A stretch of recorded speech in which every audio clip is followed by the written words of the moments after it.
Alright guys, welcome back to Prospect Channel TV. Thank you for always coming out here.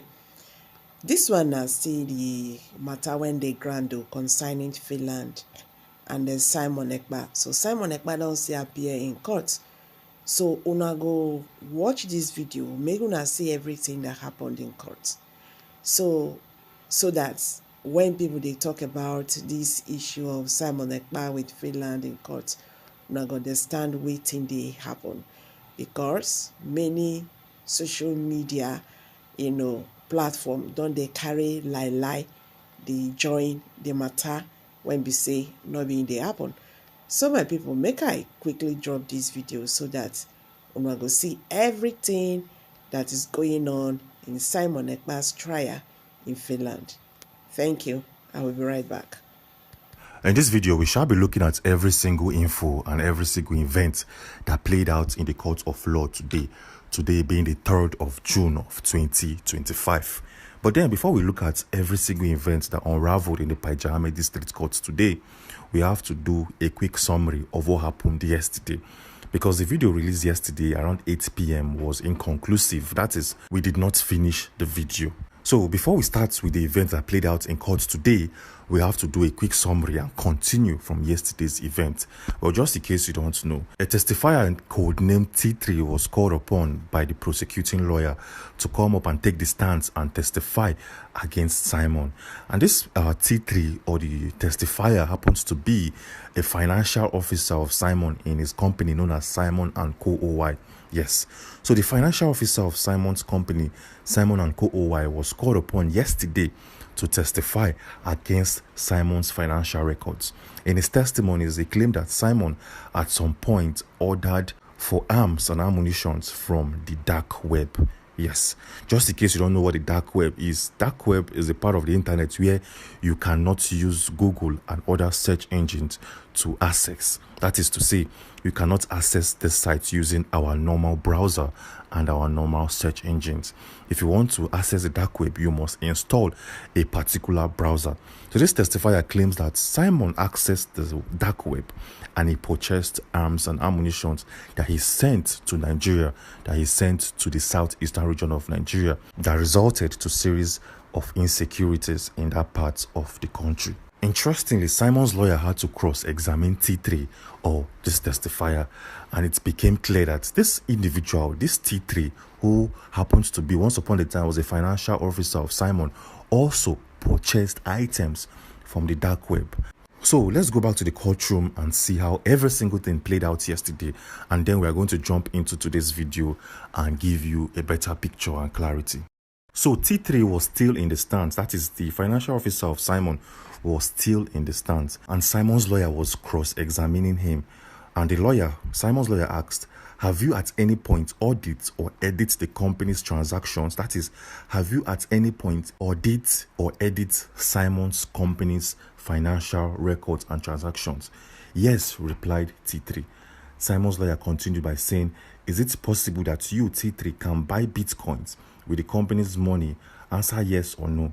Yes, replied T3. At this point, the prosecuting lawyer had to jump in by saying, my lord, this man is trying to put blames on my witness without any basis or evidence. I see it as a form of bully. The cross-examination should discontinue. That is, the prosecuting lawyer is asking the judge to discontinue any form of cross-examination coming from Simon's lawyer. I hope this is actually very, very clear.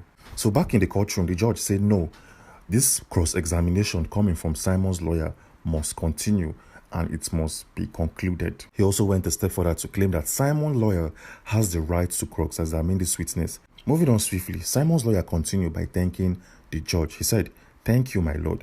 I shall continue with my cross-examination. Well, let's do a quick analysis of what is currently happening here in the court of law, just in case you don't understand. Right now, Simon's lawyer is cross-examining a witness codenamed T3, who, like I said, happens to be the financial officer of Simon. This financial officer, over the past couple of months or years, had access to Simon's banking details, his transactions, and so on and so forth. And the lawyer from Simon's camp is trying to let the court know that this witness, T3, the financial officer of Simon, is the individual who purchased arms and not Simon. Hope you're understanding what is currently going on here. So let's go back to the courtroom and see what followed suit. Simon's lawyer asked T3, have you ever purchased Bitcoin with your personal account? Yes. Simon's lawyer asked him, have you ever accessed the deep web or the dark web before at any point? Yes, replied T3. Have you ever made any purchase on the deep web? Answer yes or no. T3 took a deep breath and replied, yes, I have purchased items from the dark web. Which item did you buy from the dark web? Replied Simon's lawyer. A mystery box, replied T3. And Simon's lawyer asked, what are the contents of this mystery box? T3 replied by saying, I've forgotten most of the items because I got this mystery box in early 2024, so I've forgotten most of the items I received. Simon's lawyer continued by saying, did you get anything dangerous? It all depends, replied T3. What do you mean? Replied Simon's lawyer. Well, once you buy a mystery box from the dark web, you can't determine the content of that box. The last mystery box I bought, I saw bullets inside. Simon's lawyer replied by saying, do you have license to own firearms? No, replied T3.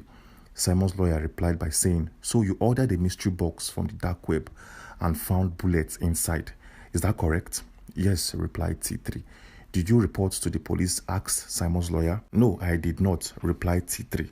Simon's lawyer replied by saying, my lord, as you can see, this man who claims to testify against my client has committed a series of offenses. I doubt if we can take his testimony seriously. Simon's lawyer now turned to the prosecuting lawyer and asked, do you have anything to say? The lawyer said, at this point, no. So what do we think is currently going on here? As you can see, a witness who came before the court of law to testify that Simon bought and sent arms to Nigeria is also guilty of keeping bullets in his possession. To own or keep bullets in Finland, you must have a valid permit or license for the firearm that uses those bullets. This is issued by the police. So T3 as a testifier has committed an offense and will be tried in subsequent days. That's what we believe. So the question here is, why did the prosecuting lawyer fail to do a thorough and in-depth surveillance and investigation on his testifiers before bringing them to the court of law? This is a case of full negligence. The prosecuting lawyer should have cross-examined his witness before any court proceedings will be done. Well, let's go back to the courtroom and see what followed suit afterwards. Back to the courtroom, T3 was asked to leave the stands and report himself to the nearest police station. And now let's look at what transpired in court today being the 3rd of June of 2025.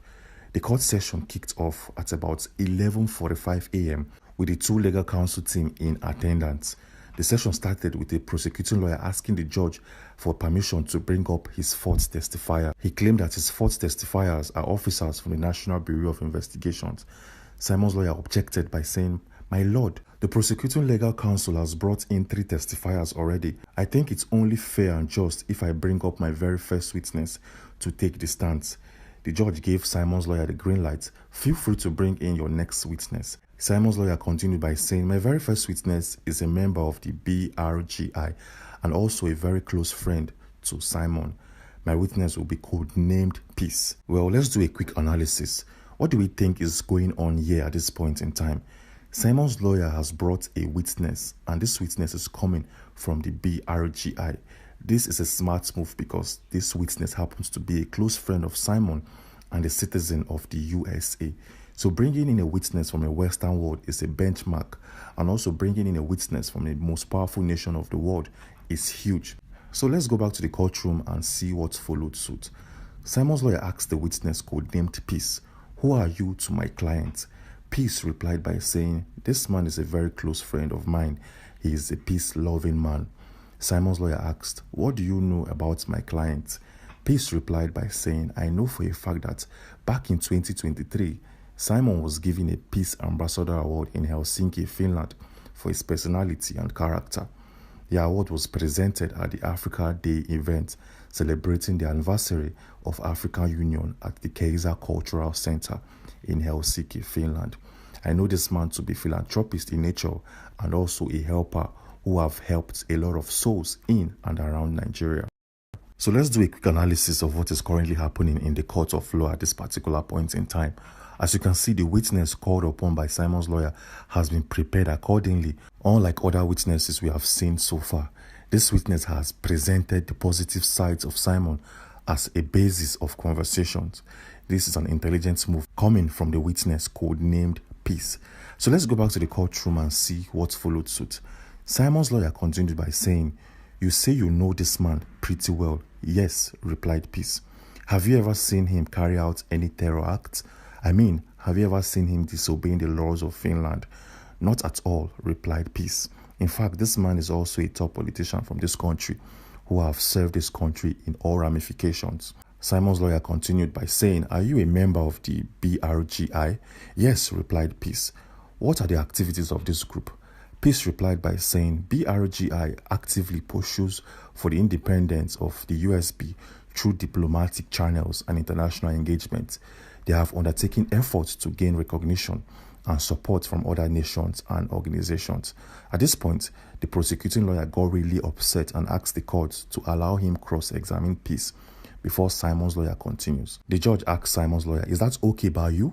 "Yes," replied Simon's lawyer. So let's do a quick analysis to see what is currently happening right here in the court of law.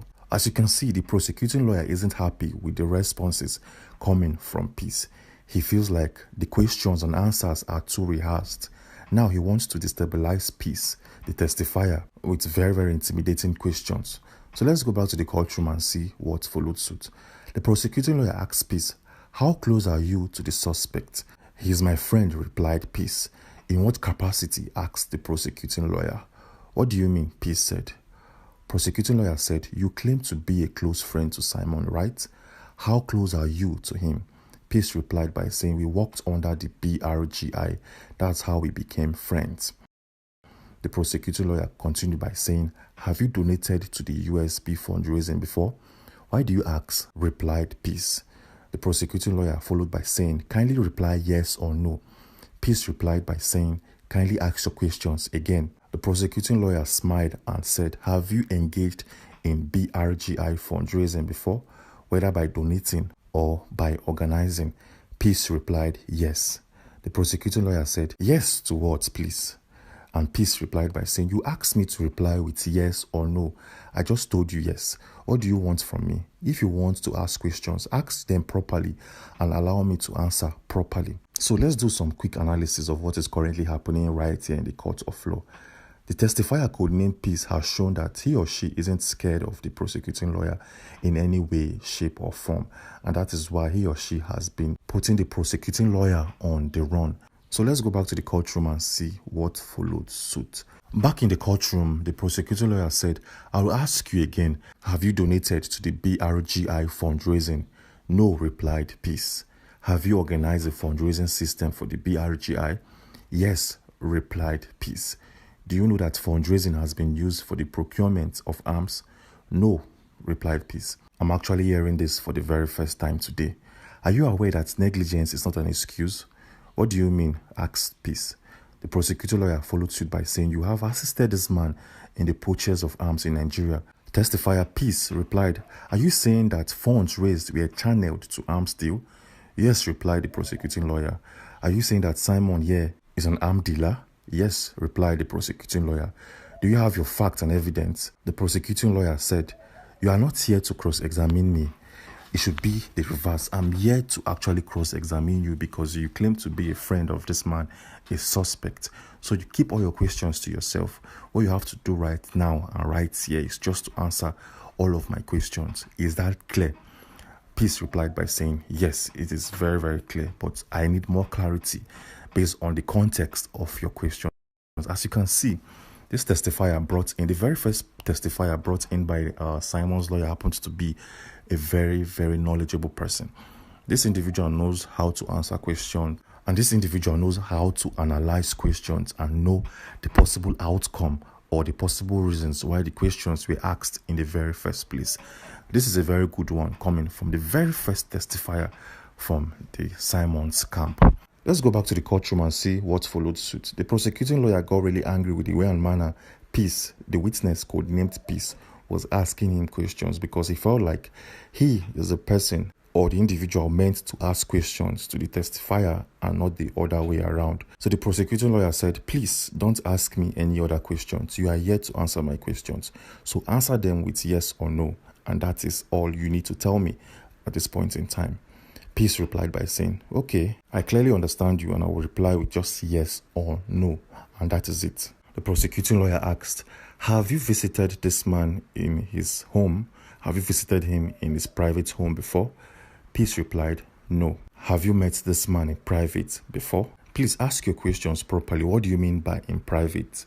Do you mean like in a sectional meeting? Or do you mean meeting him one-on-one? Or do you mean meeting him in his office? Or what do you mean by private? Because the word private can be anything. The lawyer from the government said, have you met this guy before? Just you and him having a conversation? Peace, the testifier, said, yes, I've met him before, one-on-one, and we've had conversations. The lawyer said, please stick by my instructions. Answer with yes or no. I don't want any other clarification until I ask you to do. Peace replied by saying, yes, I understand. The prosecuting lawyer asked Peace, have you in any way, shape or form aided this man in taking out any decisions? Peace replied, yes, clearly I'm a member of the BRGI. We are a collective team and administration. We aid each other in taking out decisions. The prosecuting lawyer got really angry by saying, I asked you to say, answer me with yes or no. Why are you giving me a lot of stories? The prosecuting lawyer got really angry and said, my lord, I'm done with cross-examining this person and I want us to move on to our next agenda. Let's do a quick summary and a quick analysis of what is currently going on here. As you can all clearly see, this testifier known as Peace or codenamed Peace happens to be a very brilliant and a very smart individual. This person knows how to make the lawyer from the government or the prosecuting lawyer feel a certain kind of way. And for a fact, the prosecuting lawyer has no points. You can't just meet up somebody who said he's from the BRGI and you're asking questions. Have you met this man in private? Have you contributed? These are all questions we know the answers already. As a member of the BRGI, we believe that this person known as Peace, should have or must have some way or somehow aided in decision making. This individual known as Peace must have somehow, some way meet Simon in private. So why is this guy asking very, very funny questions in the court of law? And at the same time, he got really angry with the way and manner Peace, the testifier, replied to all of his funny questions. Well, let's go back to the courtroom and see what followed suit. In the courtroom, the lawyer, Simon's lawyer, said, my lord, as you can see, the prosecuting lawyer has no points in this particular conversation. The prosecuting lawyer has been looking for ways and methods to bully my client, but luckily my client is very well informed, and that is why he or she has put up a very strong fight against this man's bully. So Simon's lawyer asked the judge, permit me to cross-examine my testifier. I have a couple of questions to ask this testifier before we move to our next and different agenda for the day. Simon's lawyer asked the testifier codenamed Peace, what can you say about the prosecuting lawyer? What do you think is his agenda? Do you think this man is coming from a point of fact or evidence? Or do you think this man is trying to put blame on somebody without having facts and data? Peace replied by saying, as you all can see, the prosecuting lawyer is trying to bring out info from me that I don't even have. His questions are not direct. His questions are not clear.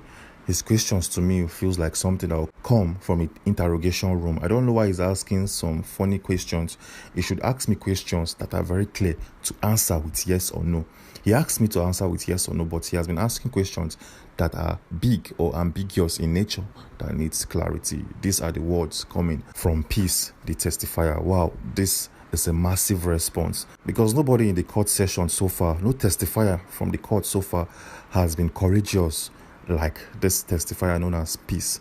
Wow, this person put up a good showing. Well, the whole court session continued and Simon's lawyer asked Peace a lot of questions. The testifier answered brilliantly and very, very clear. And at the end, Simon's lawyer asked the judge to grant Peace the permission to leave the stands. And Peace left the stands, and the prosecuting lawyer said he wanted to bring in the next witness. And this witness happens to be his fourth testifier, which are officers from the National Bureau of Investigation. This is where things are going to get really, really intense. This is where Simon's lawyer will need the help of an assistant because he don't know the documents, facts and data that the NBI are going to present in the courtroom. Yes, and they scheduled a different date for a court hearing, and we believe it's going to be tomorrow or next. But if the whole court hearing happens tomorrow, I'm going to definitely give you a video a detailed breakdown of everything that transpired in the courtroom. So do well to subscribe and turn on post notifications to get every single detail coming out from this court case. Anyway, just in case you missed our video from yesterday, that video will give you a better understanding of what happened or transpired today. So you definitely have to watch the video coming from yesterday. Alright guys, thank you very much for staying to the end of this video. So what's your take on this issue? I beg, now here go drop out. Share your thoughts, subscribe if you are new here. Thank you and bye for now.